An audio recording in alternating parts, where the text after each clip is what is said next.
salamat o Diyos sa pagkakataon na ito. Salamat sa buhay ng bawat isa.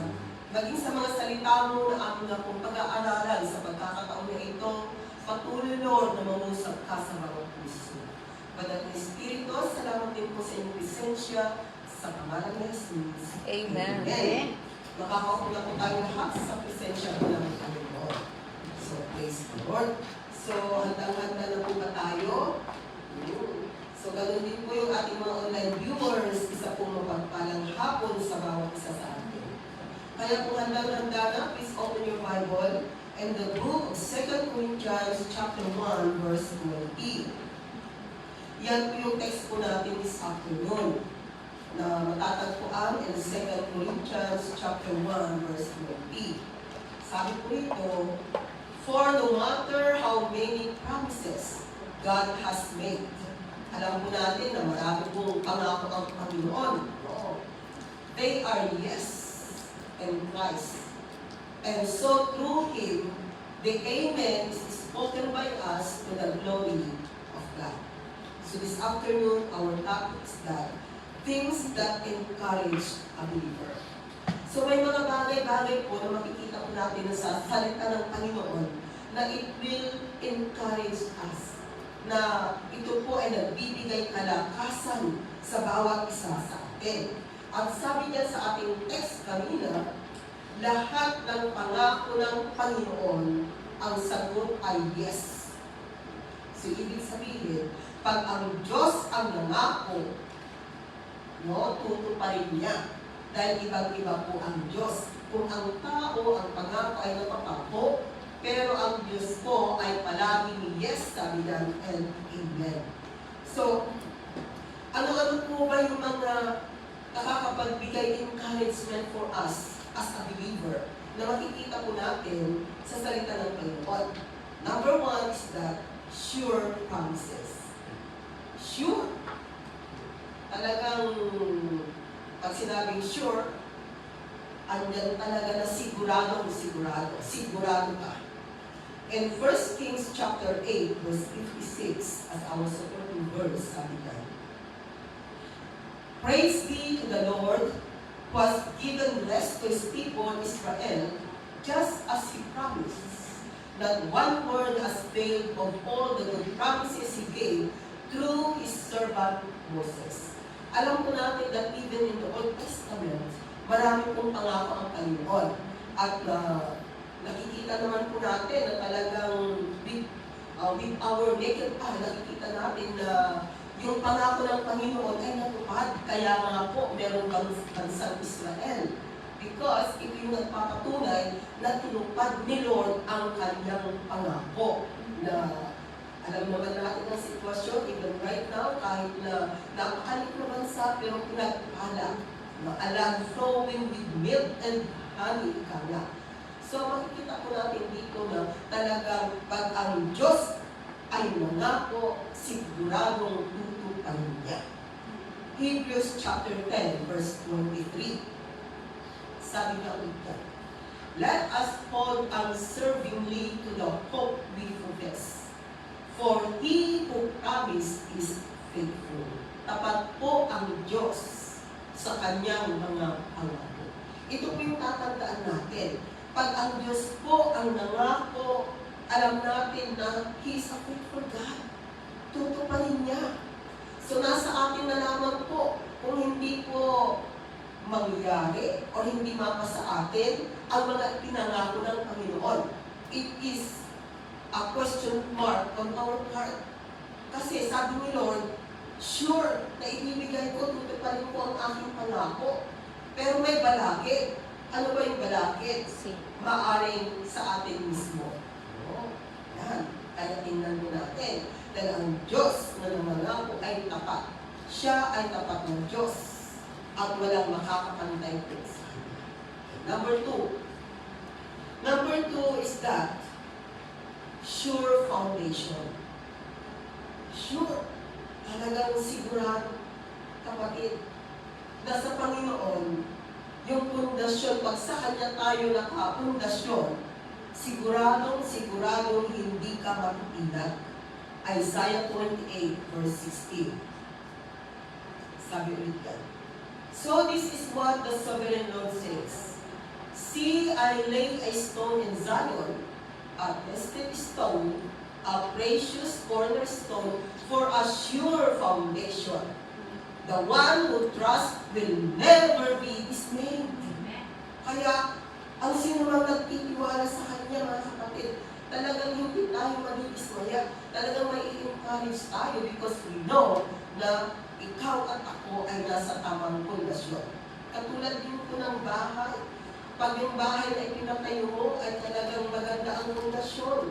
Diba? Dumating man yung bagyo pero parang medyo okay ka lang. Kasi alam mo na yung pundasyon niya ay matatag, matibay. Compare mo kung katulad lang ng bahay kubo, pag dumating yung bagyo, ay parang nababaha ka, baka mawasak or masira yung iyong bahay. Pero pag maganda ang pundasyon, medyo, matatag ka. So, ganun din po mga kapatid. At alam po natin na walang iba po na magiging pundasyon ng buhay natin, kundi ang Panginoong Jesus lamang. 1 Corinthians 3 verse 11. And 1 Corinthians chapter 3 verse 11, for no one can lay any foundation other than the one already laid, which is Jesus Christ. So tatandaan po natin, wala pong ibang pundasyon na pwedeng puntahan ng tao at isali sa kanyang buhay kundi ang Panginoong Jesus lamang. Dahil kung siya po yung ating pundasyon ng ating buhay, sabi po niya diyan, hindi po tayo matitinag. Dumating man ang bagyo, dumating man ang testing, dumating man ang trials, nakakatayo pa rin tayo dahil nasa tamang pundasyon po tayo. Kaya, yan po yung sinasabi ng Panginoon na talagang it will give encouragement to each one of us. Dahil kung alam natin na tayo ay na kay Kristo, hindi po niya pinababayaan ang nagtitiwala sa Kanya. Okay? Ano pa yung mga pwedeng maging encouragement, inspired, na ang bawat isa sa atin ay may kanya-kanyang sitwasyon, may kanya-kanyang kabigatan, may kanya-kanyang testing na nangyayari sa buhay. Yung katabi mo, no, kaya tanongin mo yung may dala-dalang kabigatan. No, meron siya. No, at may nangyayari sa kanyang buhay. Pero ang kagandahan lamang, pag titignan natin yung kapwa natin mananampalataya, parang wala lang. No, kung sa mundo sana, ay magaling itong magdala ng problema. O, di ba, yung sa mundo? No? Kahit na malaki yung kanyang problema, no? O, sinasabi nila na, ay, magaling kang magdala ng problema mo. So, how much more kung tayo ay mananampalataya kay Kristo? Kung sila nga sa mundo, no? Sinasabi mo magaling silang magdala ng problema. How about us? Kasi meron tayong pupuntahan. Meron tayong lalapitan. Dumating man ang bagyo sa buhay. No? So, number 2 po natin is that there is sure reward. Sure tayo mga kapatid na hindi po nasasayang ang paglilingkod ng bawat isa sa atin. Na alam po natin na meron tayong makakamtan sa ating paglilingkod sa Panginoon.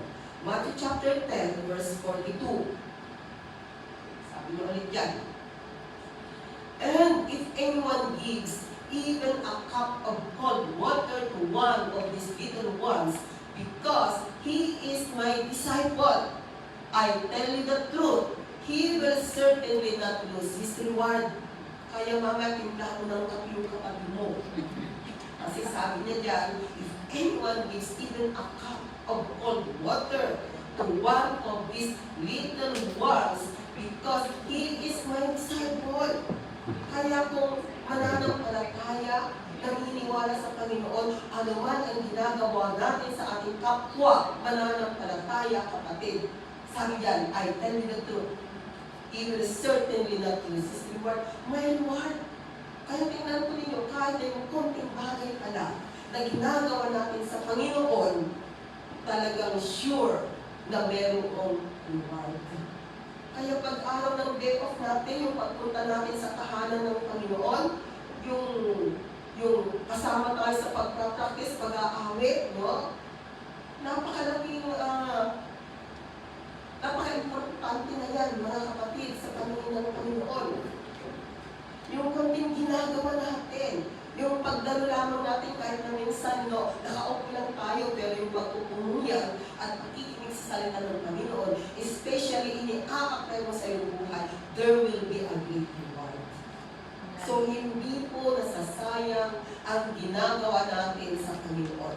Yan masabi sa salita ng Panginoon, kahit na napakaliit na ginagawa mo sa Panginoon, there is a sure reward, mga kapatid. So, how much more kung talagang sa sarili mo ay totally na nagpapagamit ka sa Panginoon 100%, no?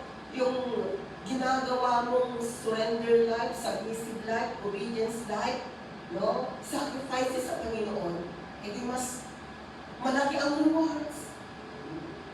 Kaya ang rewards, sabi ni Lord, sure. No, pero nasa atin na naman kung makakaptan pa natin ang rewards. But for the Lord, it is sure na ibinibigay ng Panginoon. So, balikan natin ang sarili natin. Kaya ang pala dito is tayo. Kahit na ipinapangako ng Panginoon, kung tayo naman po na mga mananampalataya ay hindi sumusunod, hindi natin makakamtan. Maaaring marireceive natin, pero hindi totally. Kung 100% sana, baka nasa 50% lang. O di kaya 20%, at least meron. No? Pero mas maganda sana kung talagang sumunod. Kaya mga kapatid, totally, yung bang maglingkod ka na lang sa Panginoon, eh di, lubos-lubusin mo na. Sabi mo dyan sa katabi mo, lubos-lubusin mo na ang paglilingkod sa Panginoon. Pag sinabi natin na gusto kong maglingkod sa Panginoon, hindi lubos-lubusin na natin.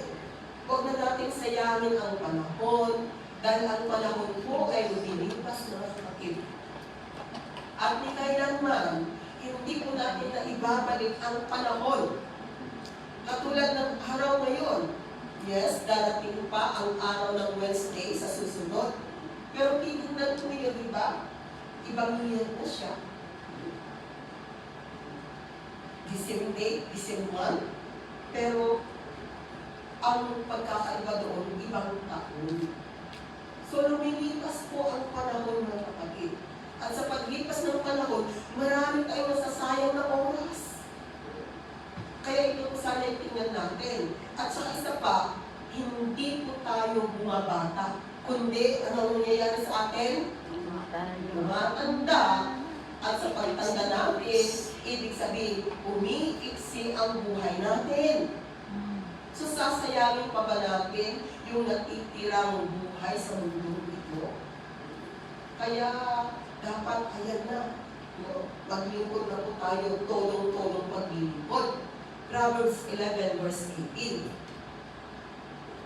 Sabi ulit na, the wicked man earns deceptive wages, but he who sows righteousness reaps a sure reward.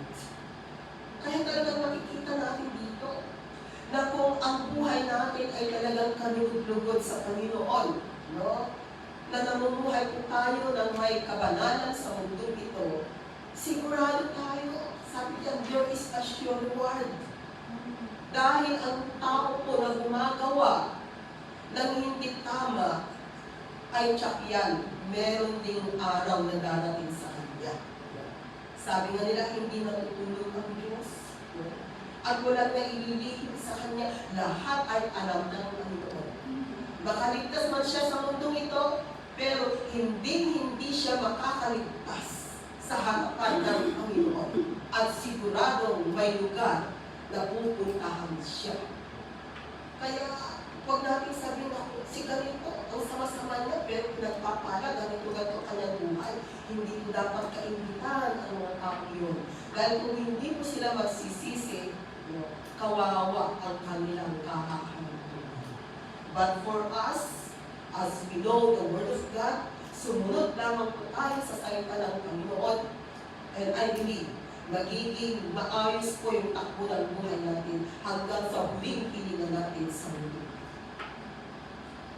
1 Corinthians 15, verse 58. Sabi po ulit yan sa kanyang salita. Therefore, my dear brothers, stand firm. Kaya nga magpakatatag po tayo. Amen. Let nothing move you. Dapat memory verse po natin itong 1 Corinthians 15:58. Para kung nanghihina ka, nandulupay-pay ka, declare 1 Corinthians 15:58. Na ang sabi diyan, therefore, my dear brothers, stand firm. Magpakatatag ka. Let nothing move you. So ano man ang sitwasyon, ano man ang problema, ano man ang nangyayari sa buhay mo, let nothing move you, mga kapatid. Kundi ang pagtuunan natin ng pansin, sabi niya, always give yourselves fully to the work of the Lord. Nandun sana yung bisan natin, na ang sarili natin ay ialay natin, no? Gamitin para po sa lalago ng kaharian ng Panginoon. Kaya kung ano po yung gift natin, ano po yung talent natin, ano ba yung pwede natin maialay sa Panginoon, just do it. Dito nga sa grupo ninyo, lalo na pag ganitong grupo, ay magagamit kaya lahat. Kaya dapat walang nakaupo lang. Lahat ay tumatayo at nagagamit ng Panginoon. Compare sa Sunday, sige mag-Sunday ka, at tsak ko, baka doon ka lang sa upuan. Pero pag ganitong grupo, you have the chance to be used by God. Talagang lalabas at lalabas yung gift, yung talent na ibinigay ng Panginoon. So it is your opportunity. Kaya dapat po, pag-araw po ng day off natin, pag-araw ng off natin ng Wednesday, nandun po sana. No? Na pag sa practice, ay nakikipag-practice din tayo. Marami po tayong mga dapat gawin. Nag-i-evangelize pa kayo? Dapat nag-i-evangelize din tayo. Meron ka bang nabigyan ng trust sa araw na ito? Meron ka bang naipag-pray? Hello? Dapat kahit na papaano meron tayong ginawa sa araw na ito na ibinigay ng Panginoon. So, always give yourselves fully to the work of the Lord. Because you know that your labor in the Lord is not in vain. Kaya hindi nasasayang mga kapatid ang ginagawa po natin sa Panginoon. Kaya dapat po, andun po sana yung willingness natin, yung availability po natin para sa gawain ng Panginoon. Kasi even right now, God is looking for a willing and available believer. Qualified ka ba doon, kapatid? Hindi po ability ang hinahanap ng Panginoon. Aanin mo naman yung matalino nga, alam niya lahat-lahat. Pero hindi naman siya willing at hindi naman available. Ay di, mas magandang ang gagamitin ni Lord yung willing at available because God is able to give the ability. Kaya willingness and availability is very much needed, mga kapatid. So, i-avail natin yung ating sarili. Andun sana yung willingness po natin. Dahil, sabi ni Lord, your labor in the Lord is not in vain. Hindi po nasasayang ang ating paglilingkod at ginagawa para sa Panginoon. Okay, number 4 natin. Number 4 natin is the assured acceptance. Sigurado tayo na may tumanggap sa iyong kapatid. Ito yung kagandahan, no? Kasi kahit na sino tayo, ano man yung ating nakaraan, merong tumanggap sa atin at tinanggap tayo ng Panginoon. Hindi niya tinignan kung ano yung ating nakaraan, hindi niya tinignan kung saan tayo galing, hindi niya tinignan kung sino tayo.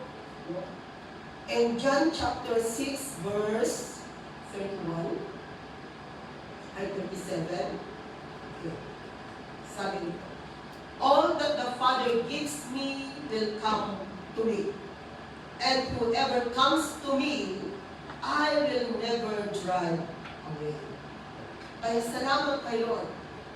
Dahil sabi ng Panginoon, yung ibinigay sa akin, sabi niya, gives me, will come to me. Ay pupunta sa akin because I believe that it's one of us. It's one of us. Ay ibinigay ng Panginoon. And whoever comes to me, I will never drive away. Kaya habang ikaw at ako ay patuloy na may Jesus sa buhay natin, ni kailanman kapatid, hindi ka iiwanan ng Panginoon. Magkasala man tayo, gumawa man tayo hindi tama, may mga kahinaan man tayo, hindi sasabihin ni Lord na, oy, disqualified ka na, umalis ka na sa aking presensya. But still, sabi nga, tinatanggap tayo ng Panginoon. Kaya, ibig sabihin, ang lumalayo lamang sa Diyos ay talagang sariling kagagawan niya. Because ni kailanman ay hindi tayo itatakwil ng Panginoon. Hindi ko niya tayo itatakwil, mga kapatid. Pilit na iniintindi tayo ng Diyos. Pero mayroong hangganan. Kaya kung hindi tayo magbabago, alam natin kung saan tayo mapupunta. Kaya nga habang may chance pa, baguhin na ang mga dapat baguhin. Kasi kung biglang dumating ang Panginoon, baka hindi ka makasali. So huwag na natin hintayin. Kaya nasabi in the Word of God, we always be ready. Every day in our life. Dahil hindi natin alam kung kailan darating ang Panginoon. Kung dumating man siya sa kapanahunan natin at naging handa tayo, I believe na walang maiiwanan. Kung hindi man siya dumating, hindi ka lugi, kapatid. Hindi ka lugi. Ang tanong, paano kung dumating na? At hindi ka naging handa?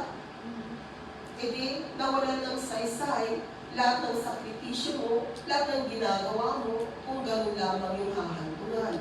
Kaya nasabi ko kanina, kung maglilingkod tayo, lubos-lubusin na natin ang paglilingkod.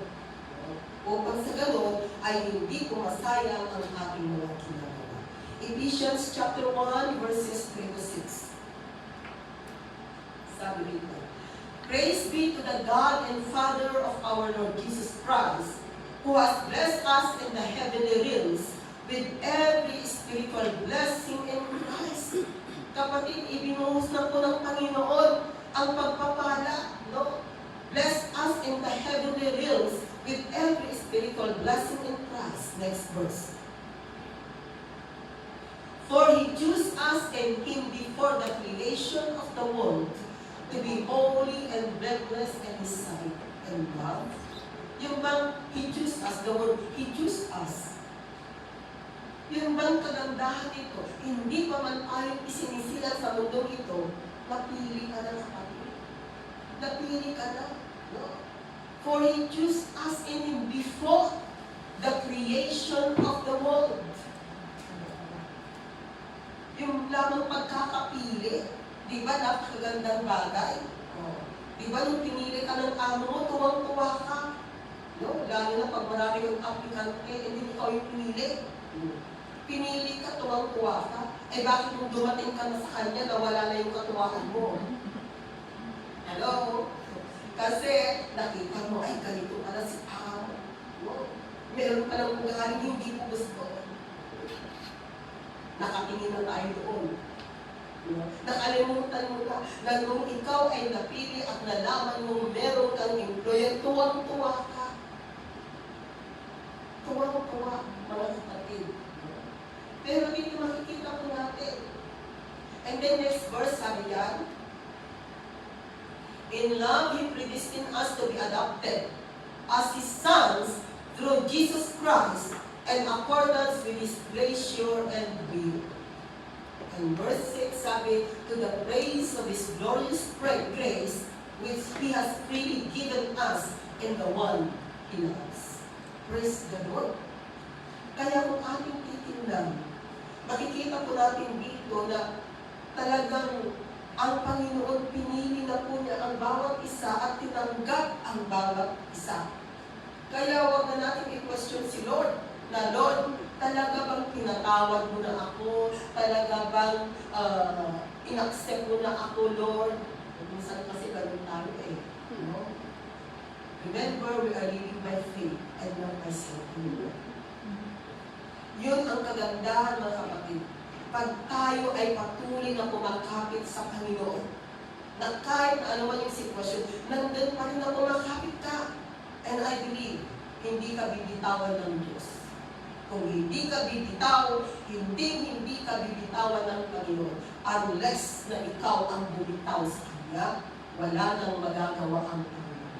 Remember, binigyan tayo ng freedom of choice. Hindi sasabihin ni Lord na, hahawakan pa rin kita kahit nabitawan mo ako. Pero pag pinili mo nang bitawan ang Panginoon,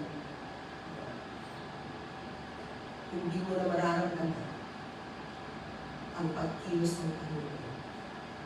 Dahil binitawan mo na siya sa iyo. Kaya mga kapatid, wag na wag po natin bibitawan ang Panginoon. Panatilihin po natin na siya ang maging partner ng buhay natin. Na siya ang maging driver ng buhay natin. Dahil kung walang Jesus, wala tayong magagawa sa mundo.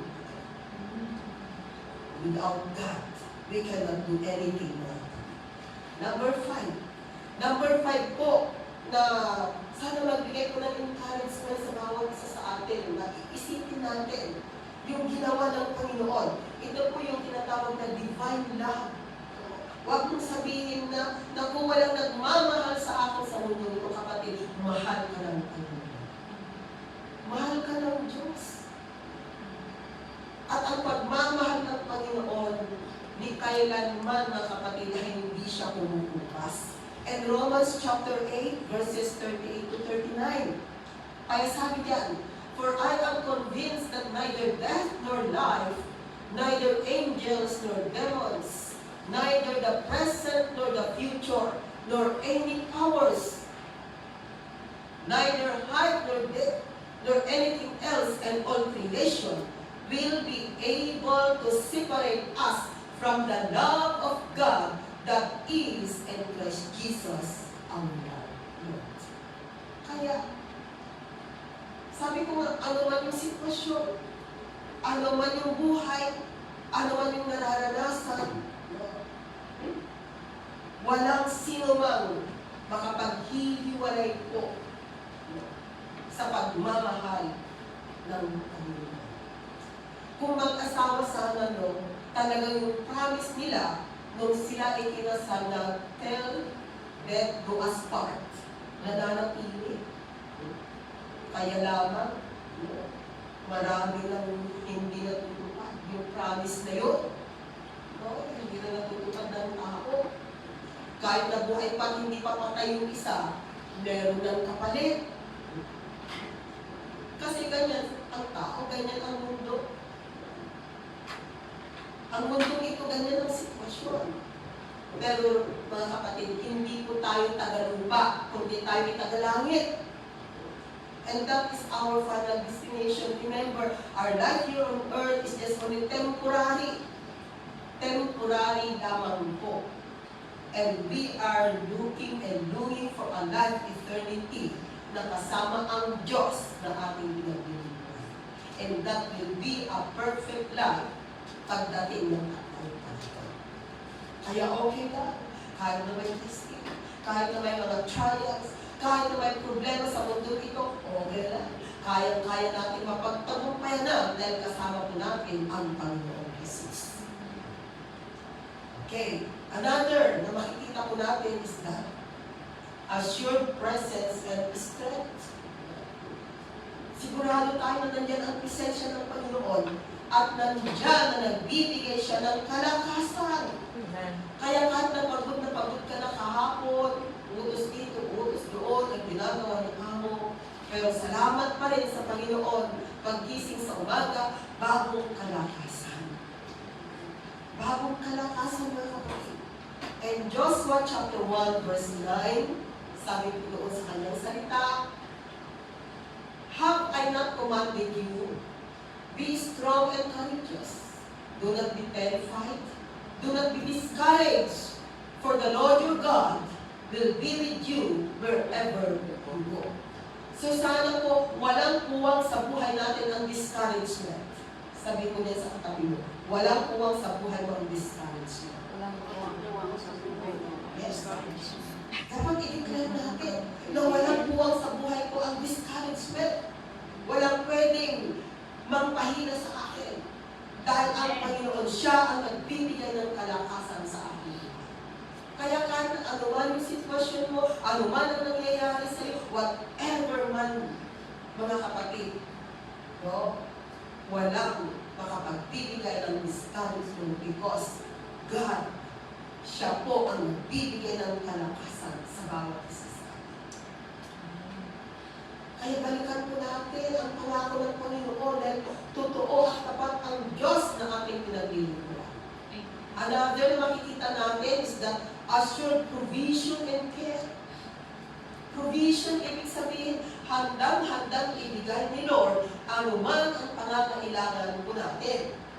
Minsan kasi, ang hinihiling natin kay Lord ay want. Remember, need and want, magkaiba. Ang need ay talagang ibibigay ni Lord because need mo nga, kailangan mo. Ang want kasi, parang gusto mo lang. Gusto mo lang. You want it. No? Hindi ito kasali doon sa basic needs of a man. Because we believe, pag basic need ng isang tao, God is able to provide.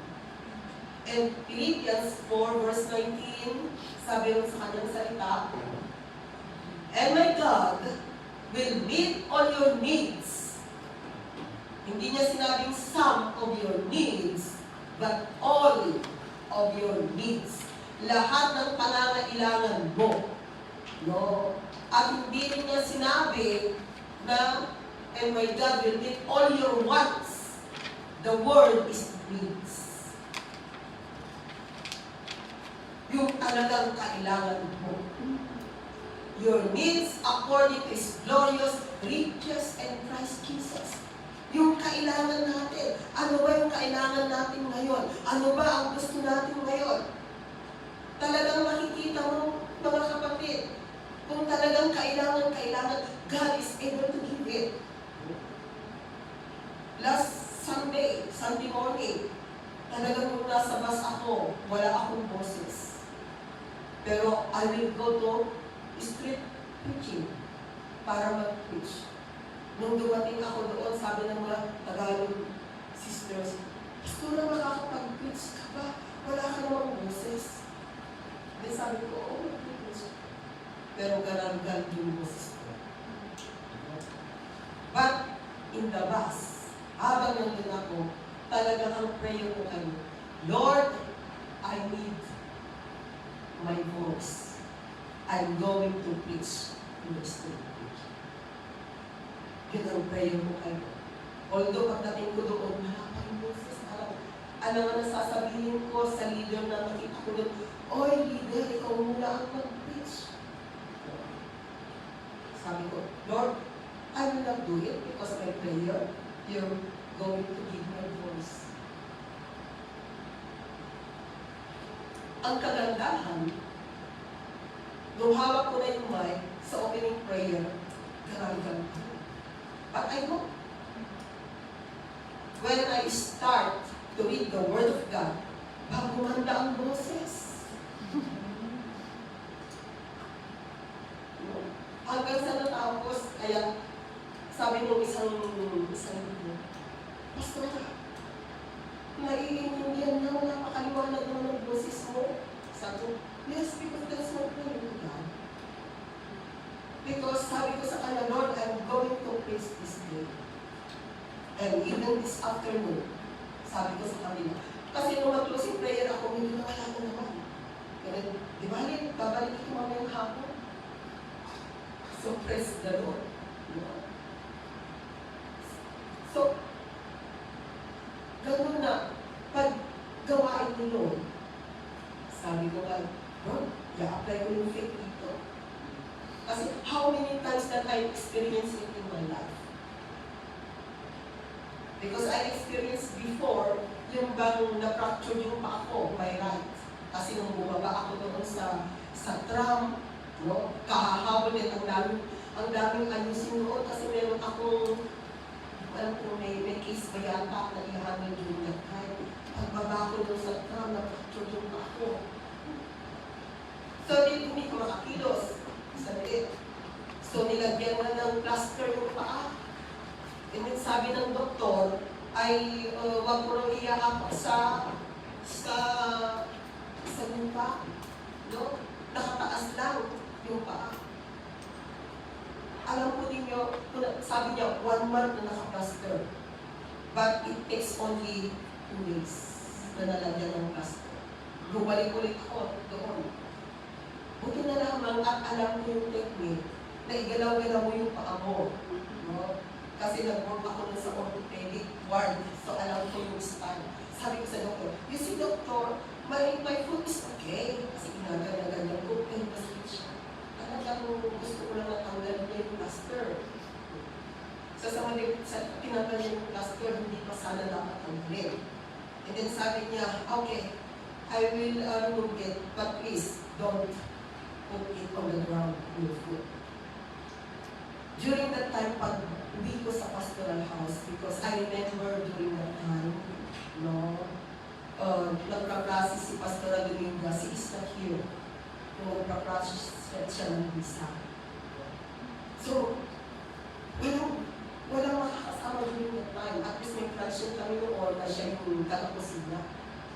So when I go back to the pastoral house, doon pa sa Goldfield Building, sabi ko ulit kayo, Lord, sinabi ng doktor na hindi ko pwedeng ilapat dito sa ground ang aking paa. But Lord, this is my prayer. In Jesus' name, ikaw na paa, maglalakad ka right now. Ginanon ko sa lupa, and then I start to look. Marami na akong naranasan ng mga experiences. Kaya doon lumalago ko yung aking pananampalataya sa Panginoon. Yung tinatawag na exercise your faith. So I experienced it. Kaya ganun din po tayo mga kapatid. Remember, we are living by faith and not by sight anymore. So tunay po that God is able to meet our needs. Dahil yan yung kanyang pangako, kung talagang kailangan mo na, you can ask God, and God is able to give you. It's not for your, kasi hindi para sa akin, kaya ko hinihiling yun para sa kanyang trabaho. Kasi sabi ko, Lord, kung ganito ako, paano ako makakapagtrabaho ka rin? Ang daming mga dapat kami. So, praise the Lord, because God honored my faith. So, I experienced that one. So, mga kapatid, yung faith ko natin, assured provision in care. The care of God. Protection of the Lord. Siguro na-share ko na rin sa inyo na talagang muntik na kasi yung pastoral house natin ulit doon, no? sa Goldfield. Kaya minsan nakakatakot ba pag may crack? Tamang-tama na may crack yung bathroom natin doon. Buti na lamang katapos ko lang maligo. Aminit lang, pag ganun ko lang sa ako, bumagsak ang semento. Sabi ko, Lord, thank you for your protection. Lalo ako yung nakaka-encounter, pero nakita ko yung provision ng Panginoon. And din yung pintuan na naman dun sa CR. Sakwa naman ito dun sa may Ibis Pastoral House. Kasi yung mirror siya. Yung bang hindi mo sukat akalain na bigla na naman matatanggal yung gano'n. Yung parang, di ba pag bubuksan mo, bigla ka mo na lang hanggan. Sabi ko, Lord, salamat sa protection mo. Nahati sana yung ulo ko. Pag gano'n ko, bumagsak isang yun. Sabi ko, Lord, thank you. Kaya makikita ko natin dito na talagang the provision and the care of our Lord. marami kong testimony mga kapatid na nakita kung paano kumilos ang Diyos sa akin. Maraming mga nangyari, maraming mga testimony, maraming mga experiences ang nakita. Another is that assured forgiveness. Forgiveness, talagang sigurado tayo na nandyan po yung forgiveness ng Panginoon. Sabi niya sa 1 John chapter 1 verse 19, if we confess our sins, He is faithful and just and will forgive us our sins and purify us from all unrighteousness. Tapat ang Diyos na ating pinaglilingkuran, na kung tayo po ay humingi ng tawad sa Kanya, He is just and faithful to forgive us. Kaya pag sinabi ni Lord na pinatawad ka na niya sa iyong kasalanan, bakit mo pa iisipin yung ginawa mo noon? Wala na yun. Binura na ng Panginoon sa pamamagitan ng kanyang banal na dugo. So, huwag na tayong mag-guilty kasi ang pangako ng Panginoon is already forgiven us. Remember na sabi ko kanina, we live by faith and not by sight. E di, i-apply mo yung faith. Lord, I believe that you are already forgiven me. Ano man ang aking nakaraan, ano man ang naging buhay ko noon. Hebrews chapter 10, verse 17. Sabi ulit. Then he adds, their sins and lawless acts, I will remember no more. O tingnan ko ninyo. Ang ganda ng sinasabi sa Hebrews chapter 10, verse 17. No? Na yung mga kasalanan natin, yung mga pinagagawa natin, I will remember no more. Hindi ko na, sabi niya, alalahanin ko, hindi, kakalimutan ko na.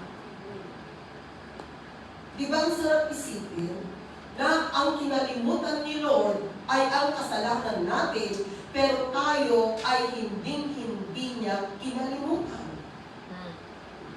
Yung kasalanan natin, yung kanyang kinalimutan na kapatid. Pero ikaw at ako, we become the apple of His eyes. Yan po yung kagandahan ng kapatid. Romans 8 verse 9. Sabi niyo ulit yan. Therefore, there is now no condemnation for those who are in Christ Jesus. Kaya wala na magtuturo sa atin na tayo ay isang makasalanan. Being a sinner, we become saint sa harapan ng Panginoon. Kaya dapat, kung si Lord nga ang tingin sa atin ay mga saints, banal. So, ganun din po sana ang bawat isa sa atin. Kasi ganyan po yung status natin sa harapan ng Panginoon.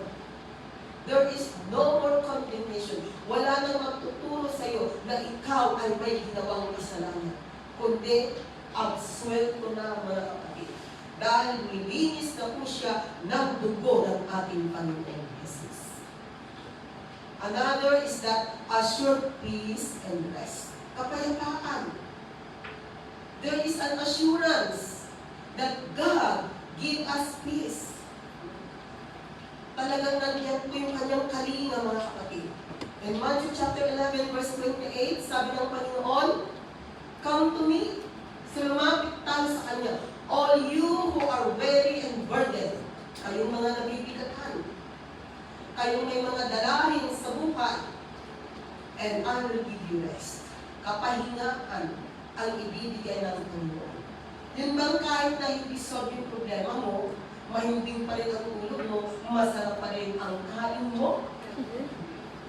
That is, na makikita natin, na tunay nga, na nandun pa rin. Mararamdaman mo pa rin, masaya ka pa rin. Kahit na signal number 8 na yung nangyayari sa buhay mo, andyan pa rin yung joy, andyan pa rin yung peace, nandyan pa rin na nagagawa mo pa rin tumawa, yun. Di ba hindi ko yung nabibili ng salaki? At tanging ang Panginoong Jesus lamang ang pwede kong magbigay sa bawat isa sa atin. So saan pa tayo pupunta? Kung ang lahat-lahat na ay kayang ibigay ng Panginoon.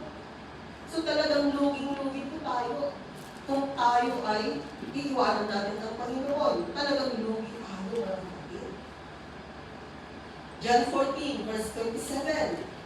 Sabi ulit ni Lord, "Peace I leave with you, my peace I give you.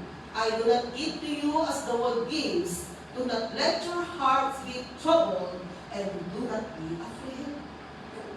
Do not let your heart troubled, sabi dyan. Tanungin mo yung katabi mo, "Oy, sis, kumusta ng puso mo ngayon? Hearty. Kumusta na po puso natin ngayon? Maging yung ating mga online viewers, no? Kumusta na po ang status ng puso?" Sabi ng Panginoon, kapayapaan, iniiwanan ko ang kapayapaan. Pangako ito ng Panginoon bago po siya umakyat sa langit at naupo sa kanang kamay ng Diyos Ama. So, more than 2,000 years ago na po itong pangako ng Panginoon na mula noon hanggang ngayon, mabisa pa rin po ang pangako ng Panginoon na ito. Hindi ito ibinibigay ng mundo dahil tanging ang Panginoong Jesus lamang po ang siyang nagbibigay. Kaya, do not let your hearts be troubled. And do not be afraid. Huwag kayong matakot. Tiwala lamang po sa Panginoon. No? Dahil kung makikita ng Panginoon na talagang nandyan talaga yung tiwala mo sa Kanya, I believe, may gagawin ang Panginoon. Dahil sabi natin, walang imposible sa Kanya. Pwede nang baguhin ang sitwasyon. Kaya sabihin natin, napakahirap na sitwasyon, kayang-kayang baguhin ng Panginoon.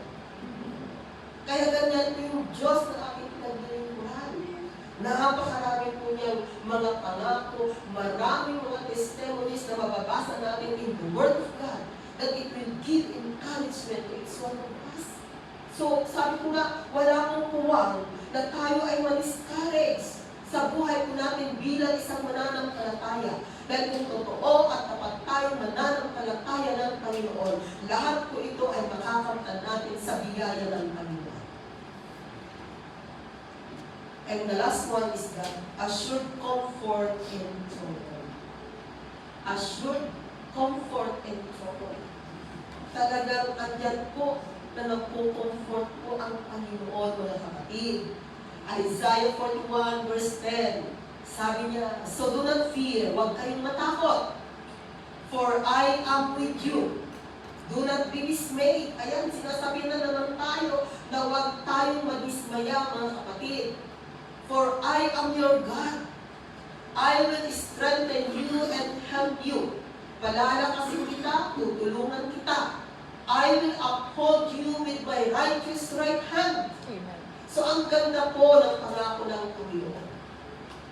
Kaya mga kapatid, no, ito po yung mga nagbibigay talaga sa atin ng encouragement. Na kung babalikan natin ang salita ng Panginoon, punong-puno siya ng pangako. No? Na talagang tuturuan tayo ng kanyang salita. Psalm 46 verse 1. Sabi niya ulit, "God is my refuge and strength, an ever-present help in trouble." An ever-present help in trouble. So, ibig sabihin, present tense. Hindi siya nag-i-ending kahapon, mga kapatid. Gagawin niya ngayon at gagawin pa rin niya bukas. Because He is an ever-present help in trouble. Kaya ang Diyos po na tumawag sa bawat isa sa atin, Diyos na dakila, Diyos na makapangyarihan, at Diyos na walang imposible sa Kanya. So, nandun po sana na patuloy tayong manalig sa Kanyang kapangyarihan. No?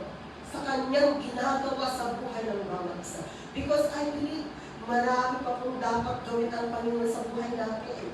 Remember, habang tayo ay may buhay sa mundong ito at hindi pa po unat ang dalawang paa natin, ibig sabihin, may plano, may purpose pa ang Diyos kung bakit ikaw ay buhay pa. Amen. Sa kalaman mo yung mag-iintindi, pag unat na po ang dalawang paa natin. Kaya pag-gising natin sa umaga, no? At buhay pa tayo, so ibig sabihin, may plano pa ang Panginoon at meron pa tayong dapat gawin para sa Kanya. Amen. So, kanting lamang mga kapatid, na ialay po natin ang buhay natin sa Panginoon. So, what are the things that encourage us as a believer? Sabi natin kanina, meron siyang sure promises. Meron siyang sure foundation. Sure reward. Talagang sigurado tayo na meron tayong reward na makakamtan ng kapatid. Assured acceptance na talagang tinanggap tayo ng Panginoon walang duda mga kapatid. Andyan ang kanyang divine love, pagmamahal niya. At nandyan yung kanyang assured presence and strength mga kapatid. Assured provision and care. Assured forgiveness. Assured peace and rest. And assured comfort and joy. Kaya, yan, huwag na tayo mag-discourage or mag-discourage. Ang man yung hinaharap natin, sige lang, laban lang sa buhay. Dahil kasama po natin ang Panginoon. Amen? Panginoon, salamat Lord God sa iyong salita. Nagtunay nga po God, na ito po ay nagbibigay buhay kalakasan sa bawat isa sa amin. Kaya Panginoon, tulungan mo kami na ito ay mai-apply namin sa aming pang-araw-araw na buhay.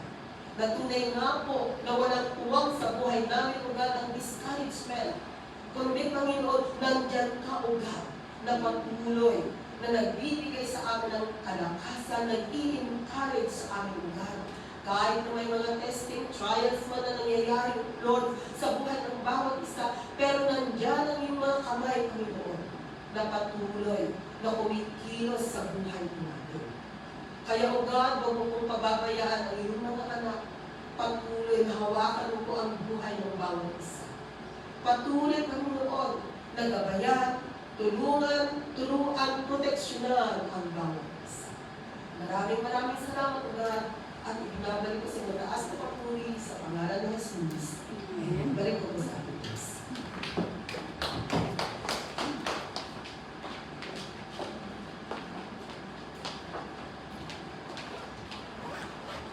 Salamat po, Pastora. So, alam ko po na napalakas po tayo, amen, sa salita ng ating Panginoon. Ngayon naman po is, let's have our second offering. Dalawang beses po tayo kumukuha ng